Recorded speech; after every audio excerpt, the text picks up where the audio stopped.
I'm Area Commander Bruce Farquharson.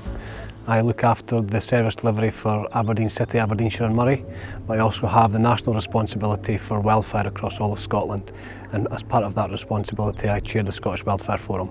Muirburn's a really important aspect for land management in my view.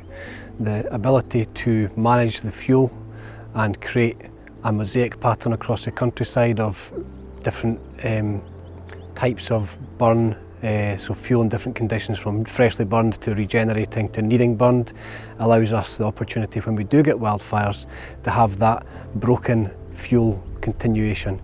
So the fire shouldn't spread as quickly or as far, and it gives us areas where we know we are safe from the fire that we can mount our operations from.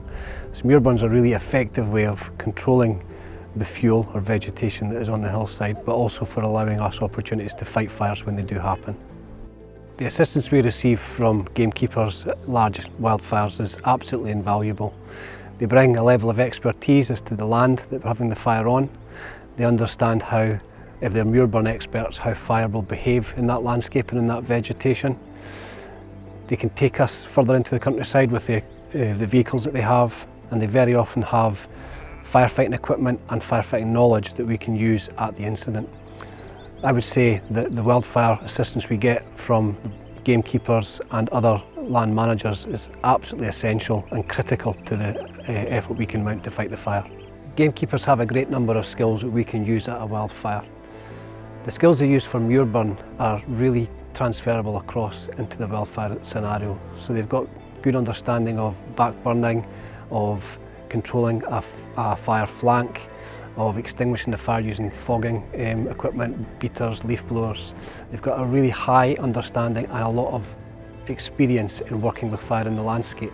So when we come to a wildfire, that knowledge and expertise and equipment can be used really effectively by us. So we're doing an awful lot of work in partnership with gamekeepers, estates, foresters to do a lot of wildfire prevention. That includes bringing good information to the public in a consistent manner, raising awareness amongst land managers who perhaps don't have the same level of expertise as gamekeepers have, but also trying to influence national policy in relation to plantations and fire assessments, not just for the now, but for the 30-40 years in the future when plantations are fully grown.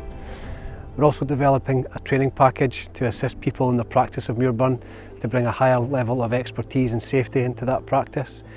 And we're working closely with Nature Scot, Scottish Gamekeepers Association, and obviously the Scottish Fire and Rescue Service to do that piece of work. So the fuel loading in Scotland is increasing. We have a number of strategies that are competing and perhaps having unintended consequences. So for example, rewilding, which is a strategy being used to manage the landscape, and is an effective strategy but can have the potential to have large fuel loadings in key areas.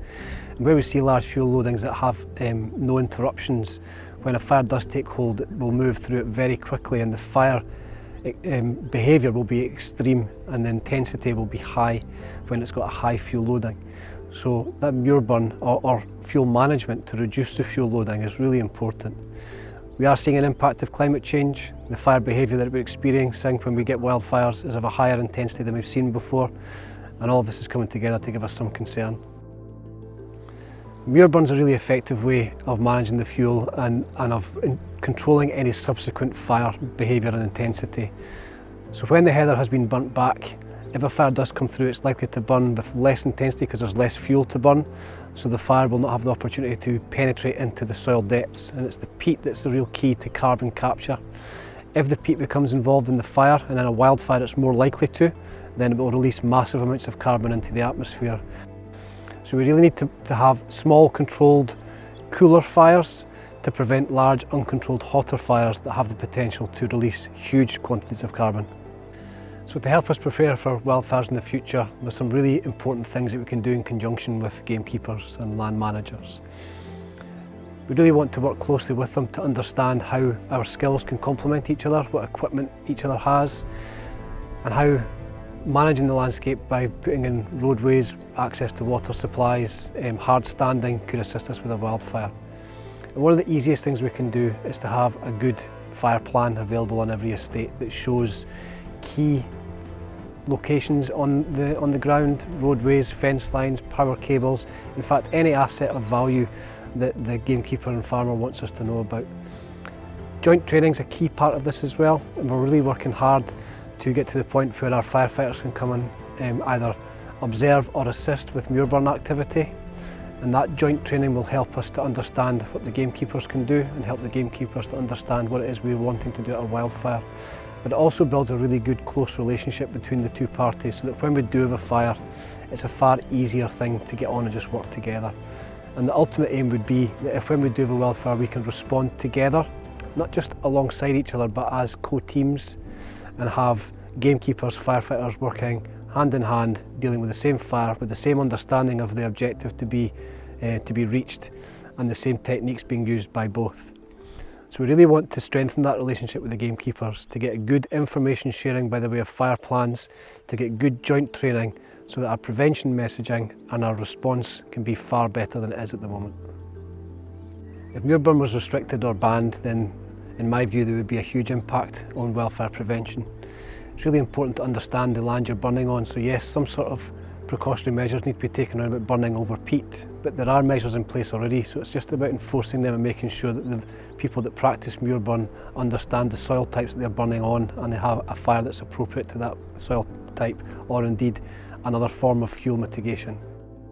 So there's a misconception that muirburn is the cause of most of the wildfires we have, when actually the opposite is true. It'd be wrong to say that muirburn doesn't cause wildfire on occasion, but it is the exception rather than the norm. And in fact, muirburn prevents a lot of wildfires from happening. The bulk of the wildfires we see happening are generally because of the public either having a lack of awareness or behaving in a way where their unintended consequences have a massive impact. So we really seek to bring information to the public so that they understand the risk that exists in the countryside, they understand how their behaviour can have a massive impact on that countryside, and to help them to leave the countryside in the way they found it, in a beautiful, beautiful state. So muirburn is absolutely an essential part to preventing wildfire and is not the main cause of wildfires in Scotland.